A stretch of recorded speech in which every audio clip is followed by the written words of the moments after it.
Hello, xin chào các bạn đã quay trở lại với kênh YouTube Review 5 phút. Trong tập 153 có một phân cảnh cực kỳ hài hước, đó là cảnh phim chiến không liệt, một kẻ dẫn đầu chiến gia ở lôi tiên giới, vậy mà lại đi cúi đầu trước Vương Lâm, làm không ít tu sĩ phải kinh ngạc trợn mắt há mồm.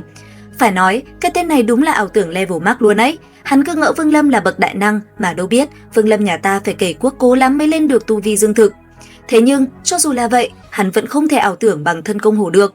Liệu bạn có biết khi thân công hổ tận mắt chứng kiến Vương Lâm đại chiến Thanh Thủy, phản ứng của hắn sẽ hài hước đến mức nào không? Vậy thì tại sao khi Thanh Thủy tiên quân phá phong ấn mà xuất thế, ông ta lại muốn đoạt mạng Vương Lâm? Ở video này, hãy cùng kênh YouTube Review 5 phút đi giải đáp toàn bộ thắc mắc các bạn nhé. Đầu tiên, trong diễn biến mới nhất, Vương Lâm cùng người bạn Lý Nguyên phát hiện một đại trận thần bí. Bên trong vậy mà phong ấn một con mắt quỷ dị mang theo sức mạnh bí ẩn. Cũng may lúc trước, Vương Lâm từng sở hữu kỳ tích, nhờ vậy mới không bị đối phương lừa vào cửa tử. Mà chủ nhân của con mắt này chính là vị sư huynh được mệnh danh là người bao che đệ tử nhất trong toàn bộ tiên giới, đó là Thanh Thủy Tiên Quân, người mà Vương Lâm vô cùng kính trọng. Trong lôi chi tiên giới, những đại trận như vậy có tổng cộng 9 tòa, lần lượt phong ấn một phần thân thể và nguyên thần của Thanh Thủy.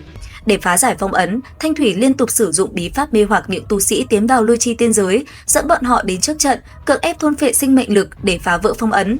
Đúng lúc Vương Lâm đến Tàng Phẩm Các học hô phong tiên thuật, Thanh Thủy cuối cùng cũng phá phong mà ra. Phải biết rằng năm xưa, Thanh Thủy từng là cửu phẩm tiên quân, thực lực tương đương với tồn tại thiên nhân ngũ suy đại viên mãn. Hiện tại, tuy tu vi không còn ở đỉnh phong, nhưng đối với đám người Vương Lâm, những kẻ thậm chí còn chưa chạm tới cảnh giới bước 2, những người tiến vào lôi chi tiên giới hoàn toàn không phải là đối thủ. Vừa xuất hiện, ông đã hóa thành sát thần. Để nhanh chóng khôi phục tu vi, Thanh Thủy trực tiếp thi triển tiên thuật do chính mình sáng tạo, thôn linh thực thể tuyệt thiên đại pháp. Tất cả tu sĩ tiến vào lôi chi tiên giới lập tức bị một cảm giác tuyệt vọng bao trùm.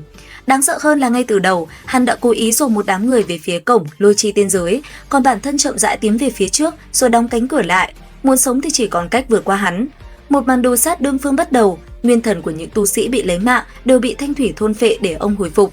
Thậm chí, Thanh Thủy còn che tốc độ quá chậm, trực tiếp phân hóa ra 32 đạo phân thân, bất kỳ tu sĩ nào lọt vào tầm mắt của hắn đều trở thành chất dinh dưỡng. Thân công hổ cùng những người khác để bảo toàn tính mạng đã lựa chọn liên thủ vây công Thanh Thủy. Cũng trong lúc này, Vương Lâm cùng người bạn Lý Nguyên đã đến bên ranh giới chiến trường hỗn loạn. Nhìn thấy hy vọng chạy thoát ngày càng mong manh, Vương Lâm chỉ có thể mạo hiểm thử một lần, cưỡng ép thi triển xúc địa thành thốn chi thuật mà bản thân vẫn chưa hoàn toàn nắm giữ. Với cái giá bị trọng thương, hắn đã cưỡng ép đưa Lý Nguyên ra khỏi cổng tiên giới. Thế nhưng bản thân Vương Lâm lại xui xẻo, bị Thanh Thủy liếc mắt một cái đã nhận ra, bởi vì trước đó chính tên tiểu tử này đã phá giải sự mê hoặc của hắn, không bị dụ trở thành vật hiến tế. Mỡ dâng đến miệng mèo thì làm sao Thanh Thủy có thể để nó chạy mất? Thanh Thủy lập tức lao tới lấy mạng Vương Lâm. Vương Lâm cũng lấy ra toàn bộ át chủ bài, hắn dùng hô phong tiên thuật cùng với các tiên thuật khác liên tiếp được thi triển, thậm chí ngay cả phần huyết thần còn sót lại cũng bị hắn ném ra tự bạo. Thế nhưng tất cả cũng chỉ vừa đủ giúp hắn tránh được sát chiêu của Thanh Thủy. Vậy tại sao Thanh Thủy nhất định phải lấy mạng Vương Lâm? Tất cả chuyện này bắt đầu từ thời điểm ông ta bị phong ấn năm xưa. Khi ấy, Thanh Thủy là thiên tài chói mắt nhất lôi chi tiên giới, đệ tử thân truyền của tiên đế Bạch Phàm. Khi tuổi còn rất trẻ, ông ta đã đạt tới cảnh giới cửu phẩm tiên quân. Tất cả mọi người đều nhận định ông ta chính là người kế nhiệm tiên đế tiếp theo. Thế nhưng ngay trước khi cuộc đại chiến lần thứ 2 giữa nội giới và ngoại giới nổ ra, trong một lần bế quan, Thanh Thủy đã bị một tồn tại trường tồn của giới ngoại âm thầm ra tay, trực tiếp rơi vào trạng thái cuồng loạn, đại khai sát giới trong lôi chi tiên giới. Thậm chí người vợ mà ông ta yêu thương nhất cũng bỏ mạng dưới chính tay mình. Sau khi tỉnh táo trở lại, Thanh Thủy không thể chấp nhận thảm kịch trước mắt. Trong lúc suy sụp, ông ta lựa chọn tự.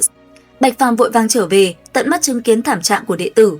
Không đành lòng nên liền bố trí 9 tòa đại trận chữa thương, phong ấn thân thể của Thanh Thủy thành 9 phần, chỉ hy vọng người đệ tử đáng thương này một ngày nào đó có thể trở lại.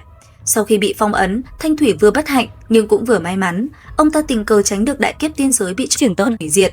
Nhưng trong những năm tháng đó, vì quá đau khổ, ông ta chủ động lựa chọn mất đi ký ức. Đến lần lôi chi tiên giới mở ra này, thậm chí ông ta còn quên mất bản thân là ai, cứ tưởng mình là nạn nhân bị Thanh Thủy tiên quân phong ấn. Cộng thêm bản tính đang cuồng loạn dần bộc lộ, ông ta lại tiếp tục lừa những tu sĩ tiến vào lôi chi tiên giới, muốn dùng mạng của bọn họ để đẩy nhanh quá trình phá phong. Vương Lâm và Lý Nguyên vốn cũng là mục tiêu của ông ta, nhưng Vương Lâm quá cẩn thận, trực tiếp nhìn thấu sự mê hoặc. Chính điều này ngược lại khiến Thanh Thủy nhớ kỹ hắn. Đến khi gặp lại Thanh Thủy, trong đầu ông ta chỉ có một suy nghĩ, mùi vị của tên tiểu tử này chắc chắn thơm ngon hơn những người khác. Vì thế, Vương Lâm trở thành mục tiêu hàng đầu của Thanh Thủy. Quay trở lại câu chuyện, ngay lúc Vương Lâm đang đối đầu với Thanh Thủy, thân công hổ cũng nhìn rõ diện mạo của Vương Lâm. Đây chẳng phải tôn chủ của mình sao? Thân công hổ suýt nữa nhảy dựng lên tại chỗ. Con quái vật kia, bọn họ không thể đánh lại, nhưng tôn chủ của mình chắc chắn có thể. Thế là một màn ảo tưởng kinh điển xuất hiện. Thân công hổ đứng đó, hai tay giơ lên, hướng về phía Vương Lâm hét lớn: "Tôn chủ, ra tay đi!" Nói xong, trong lòng hắn đã sớm tưởng tượng ra một màn tôn chủ trấn áp phản diện, nhưng tình hình thực tế lại là lúc này trong đầu Vương Lâm chỉ còn đúng một chữ: chạy. Và ngay khoảnh khắc Vương Lâm chuẩn bị chuồn đi, Viêm Lôi Tử đang đứng bên cạnh quan chiến lại trực tiếp phân ra một tia nguyên thần nhập vào cơ thể Vương Lâm, rồi lập tức ra chiến với Thanh Thủy. Ai ngờ lại trùng hợp đến vậy, Vương Lâm một lần nữa nhờ cơ duyên xảo hợp mà mạnh mẽ thể hiện một màn uy phong. Thân công hổ tận mắt chứng kiến thần uy của tôn chủ thì hoàn toàn chìm đắm. Hắn quả nhiên không nhìn lầm, tôn chủ chính là một đại lão ẩn thế, thậm chí thân công hổ còn cho rằng đây vẫn còn lâu mới là thực lực chân chính của tôn chủ.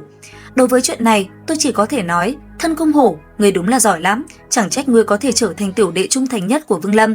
Đúng là giải thích hoàn hảo cho câu, không quan trọng quá trình, kết quả đúng là được. Còn lý do Viêm Lôi Tử ra tay là vì muốn kéo Thanh Thủy về phe mình, cùng hắn tấn công Liên minh tinh vực. Trong trận đại chiến tinh vực, Viêm Lôi Tử thông qua việc không ngừng khuyên giải, cuối cùng đã đánh thức ký ức của Thanh Thủy, hai người sau đó đạt được hợp tác. Trước khi rời đi, Thanh Thủy trực tiếp nhận Vương Lâm làm sư đệ, bởi vì năm xưa, tiên đế Bạch Phàm từng nói, bất kỳ ai học được Hô Phong tiên thuật thì đều là đệ tử của ông. Cứ như vậy, Vương Lâm đã có vị sư huynh hộ vệ mạnh nhất của mình. Thanh Thủy là người nổi tiếng cực kỳ bao che sư đệ, về sau Vương Lâm nhiều lần thoát khỏi cửa tử trong gang tấc chính là nhờ có Thanh Thủy đứng sau bảo vệ. Bạn nói xem, chuyện này có trùng hợp không? Một giây trước còn đuổi theo muốn lấy mạng bạn, giây sau lại trở thành sư huynh bảo vệ bạn cả đời.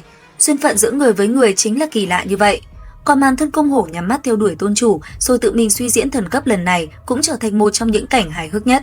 Thân công hổ và chiến không liệt, cả hai tên này mỗi lần nghĩ tới lại khiến người ta không nhịn được mà bật cười. Các bạn thấy chuyện này có hài hước không? Comment ý kiến dưới phần bình luận của kênh YouTube Review 5 phút nhé. Xin chào và hẹn gặp lại!